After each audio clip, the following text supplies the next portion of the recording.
শেখ হাসিনা আসার মতো কোনো সুযোগ নাই। গতকালকে আমি হঠাৎ করে মোবাইলটা যখন খুললাম, দেখি যে ফ্যাসিস্ট হাসিনার ছেলে সজীব ওয়াজেদ জয়ের খুব লাউড ভয়েস এবং কথাগুলোর মধ্যে খুব গ্র্যাভিটি ছিল, অহংকার। এবং কিছুক্ষণের মধ্যেই সে বিদায় নিয়ে যখন তার মাকে বক্তব্য দিতে দিলেন, তখন আমি মোবাইলটাকে বন্ধ করে দিই দুই চারটা কথা শোনার পর। এবং পরক্ষণেই নিউজে দেখলাম যে লাইভ যে প্রোগ্রামটা ছিল, একসঙ্গে 44,000 ওই লাইভ থেকে সরে গিয়েছে। উনি আগ্রহ প্রকাশ করেছেন ডিসেম্বরে বাংলাদেশে আসতে চান, ওনার খুব ইচ্ছা বাংলাদেশে আসা, খুব প্রয়োজন মনে করতেছেন। আর আমার মনে হয় প্রয়োজনটা এই গত 2-3 দিনে আরো বেশি মনে করছেন। যে একদিকে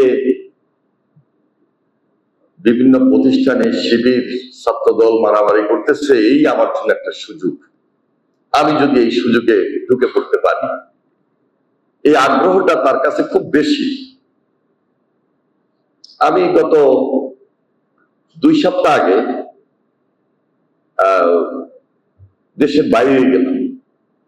দেশের বাইরে গিয়ে যখন ফেসবুক দেখলাম যে এর মধ্যে আওয়ামী লীগের কয়েকটা মিছিল, যে ডিসেম্বরে দেশে আসবেন এমন এমন মিছিল করছে। তা আমি আমাদের একজন নেতাকে টেলিফোন করলাম যে আসলে ফেসবুকের সাথে বাংলাদেশের মাঠের অবস্থাটা কি।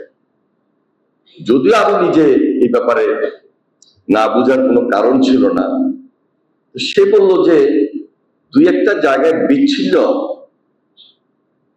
মিছিল হয়েছে, এমন কোন ফেসবুকের সাথে বাস্তবতার মিল নাই যে সেখানে তাকে আনার জন্য খুব দাওয়াত দিয়ে একটা পরিস্থিতি তৈরি করা হয়েছে যে শেখ হাসিনা ডিসেম্বর মাসেই চলে আসবেন। ওই ধরনের বাইরে যারা আছেন তারা অনেক সময় মনে করেন যে মনে হয় বাংলাদেশে আস্তে আস্তে একটা প্রেক্ষাপট তৈরি হচ্ছে এবং শেখ হাসিনা বিদেশে বসে সেটাই মনে করছেন যে আমার জন্য মোটামুটি বাংলাদেশ আস্তে আস্তে অনেকটা উন্মুক্ত হয়ে আসছে। বাস্তবতা হলো শেখ হাসিনা আসার মতো কোনো সুযোগ নাই।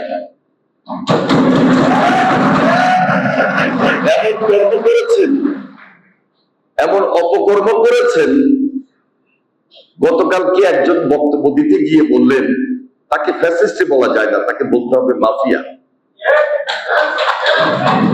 এই মাফিয়ার স্থান বাংলাদেশে আর হওয়ার সুযোগ আমার জীবদ্দশায় আমি দেখি না। আমার চেয়ে বয়সে আপনারা, আমার এই জেনারেশন অনেক কম, আমার মধ্যে এখন সেই স্পিড এখনো কাজ করে। আমার যে ভিডিওটার কথা একজন বক্তব্যে বলেছেন, আমি যখন কোর্টে গিয়েছি, এটা খুব বেশি দিন আগের না, এটা বলা চলে জুলাই মাসে বা তার 1 মাস আগের হতে পারে।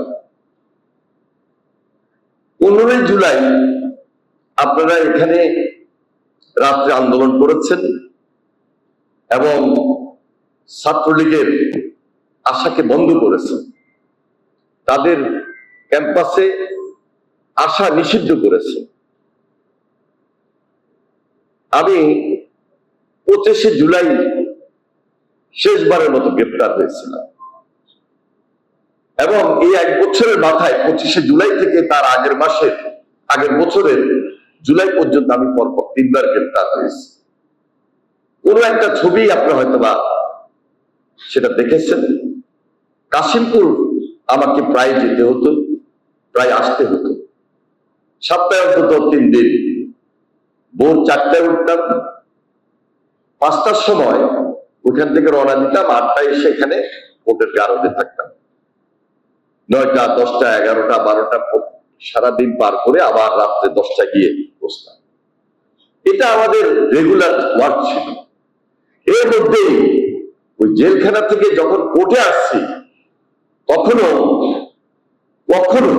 নিজেকে চিন্তা করি নাই যে আমি জেলে আসছি, আমি এত অত্যাচারিত হলো, এত নির্যাতিত হলো, আমার প্রজন্মকে সামনে রেখে তাদেরকে সাহস জুগিয়ে যেতে হবে।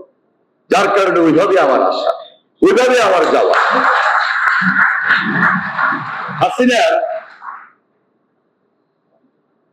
17 বছরের আমলে গুনলে 17 বার হবে না, তবে 15 বারের কম গ্রেপ্তার হয়নি।